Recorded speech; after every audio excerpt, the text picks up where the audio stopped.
Here's a question number 7 on 11.2 that got sent to me.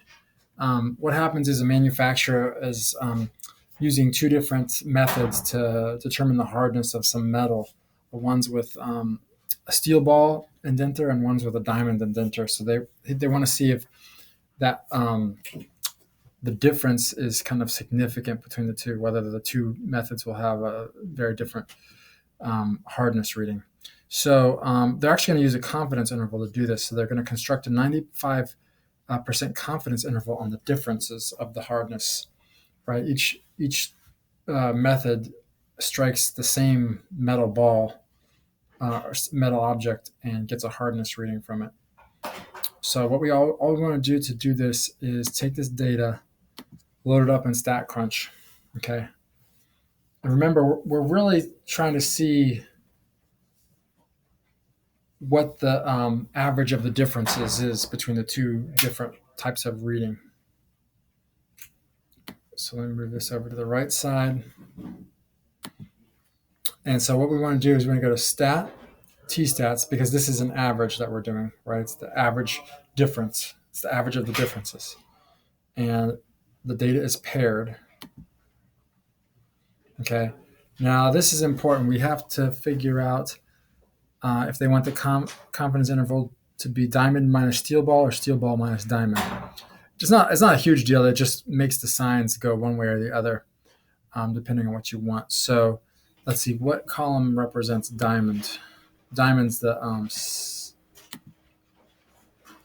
third column, and steel ball is the second. Okay, and then we don't want hypothesis testing. We want just a confidence interval at 95%. Right. So now we just hit compute. Okay. And we get the lower limit of our confidence interval and the upper limit. So the lower limit is they want us to do the tenths, right? Yeah. So that's just 0.2. And the upper limit is 2.9. Okay, let's check those. Okay. So that means like on average, those two methods of testing hardness differ between 0.2 and 2.9, right? If we want to be right 95% of the time. So now we want to answer the manufacturer's question and to see if these guys are significantly at 95% confidence, if they're significantly different techniques. And I would say yes, they are sufficiently different because the 95% confidence interval does not include zero.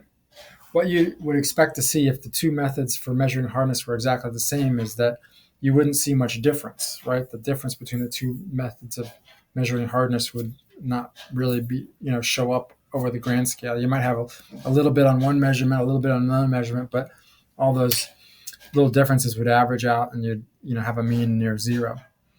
But you see that zero is not even in our confidence interval here.